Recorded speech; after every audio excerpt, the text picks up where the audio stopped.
ଅନ୍ୟପଟେ କଂଗ୍ରେସ ନେତା ଭକ୍ତ ଦାସ ଏହି ମାମଲାରେ ଆହୁରି ସାଂଘାତିକ ଅଭିଯୋଗ ଆଣିଛନ୍ତି। ସେ ସରକାରଙ୍କ ନୀତି ଉପରେ ପ୍ରଶ୍ନ ଉଠାଇ କହିଛନ୍ତି, ସରକାରଙ୍କ ଖାମଖିଆଲି ନୀତି ଯୋଗୁଁ ଜନତାଙ୍କ ଟିକସର 50 କୋଟି ଟଙ୍କା ପାଣିରେ ପଡ଼ିଗଲା। କୋର୍ କମିଟିର ଅନୁଧ୍ୟାନ ବିନା ଏ ବହି କେମିତି ଛପା ହେଲା? ଯେଉଁ ପାଠ୍ୟ ପୁସ୍ତକ ପ୍ରସ୍ତୁତ କରିବାକୁ ପ୍ରାୟ 3 ବର୍ଷ ସମୟ ଲାଗେ, ତାକୁ ମାତ୍ର 6 ମାସରେ କେମିତି ପ୍ରସ୍ତୁତ କରାଗଲା? ଏହି ଅପରାଧ ପାଇଁ ଦୋଷୀଙ୍କୁ ଦଣ୍ଡ ମିଳୁ ଏବଂ ଶିକ୍ଷାମନ୍ତ୍ରୀ ଓଡ଼ିଶାବାସୀଙ୍କୁ ନିଃସର୍ତ୍ତ କ୍ଷମା ମାଗନ୍ତୁ।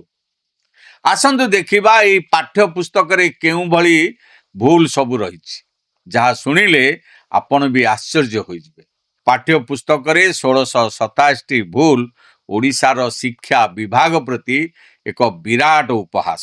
ପ୍ରଥମ ଭୁଲ ହେଲା, ସବୁଠାରୁ ଆଶ୍ଚର୍ଯ୍ୟର କଥା ଯେ ଶିକ୍ଷାମନ୍ତ୍ରୀ ନିଜର ବିଧାନସଭାକୁ ବି ବହିରେ ଚିହ୍ନି ପାରିଲେ ନାହିଁ।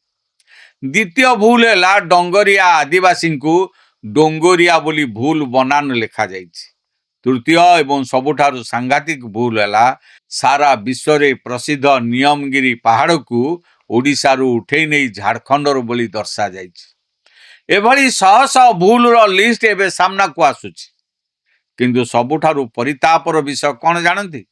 ଶିକ୍ଷାମନ୍ତ୍ରୀ ଏହି ଗୁରୁତ୍ୱପୂର୍ଣ୍ଣ ଭୁଲକୁ ସ୍ୱୀକାର କରିବା ପରିବର୍ତ୍ତେ ଓଲଟା ବେଲଜ୍ଜା ଭାବେ କହୁଛନ୍ତି, ଶିକ୍ଷକମାନେ କ୍ଲାସରେ ଏହାକୁ ସୁଧାରି ପିଲାଙ୍କୁ ପଢ଼ାଇବେ। ଶିକ୍ଷାମନ୍ତ୍ରୀଙ୍କ ଏଭଳି ଦାୟିତ୍ୱହୀନ ବୟାନରୁ ଯାହା ଜଣାପଡ଼ୁଛି, ରାଜ୍ୟବାସୀଙ୍କ ନିକଟରେ ମୁଖ୍ୟମନ୍ତ୍ରୀଙ୍କୁ ବଦନାମ କରିବା ପାଇଁ ଗୋଟିଏ ବଡ଼ ଷଡ଼ଯନ୍ତ୍ର ଚାଲିଛି। ମୁଖ୍ୟମନ୍ତ୍ରୀ ଅପାରଗ, କୌଣସି କାମକୁ ପାରୁନାହାନ୍ତି, ତାଙ୍କୁ ବଦଳା ଯାଉ ବୋଲି ଏହି ଗୋଷ୍ଠୀ ଆଗାମୀ ଦିନରେ କେନ୍ଦ୍ରୀୟ ନେତାଙ୍କ ନିକଟରେ ଦାବି କରିପାରନ୍ତି। ଏଥିପାଇଁ ମୁଖ୍ୟମନ୍ତ୍ରୀଙ୍କୁ ବିରୋଧ କରୁଥିବା ଭିନ୍ନ ଗୋଷ୍ଠୀର ମନ୍ତ୍ରୀମାନେ ବାରମ୍ବାର ଅକ୍ଷମଣୀୟ ଭୁଲ କରି ଗାଲୁ ମାରିବାରେ ଲାଗିଛନ୍ତି, ଯେପରିକି ଏସବୁ ଦୋଷ ମୁଖ୍ୟମନ୍ତ୍ରୀଙ୍କ ମୁଣ୍ଡ ଉପରକୁ ଯିବ।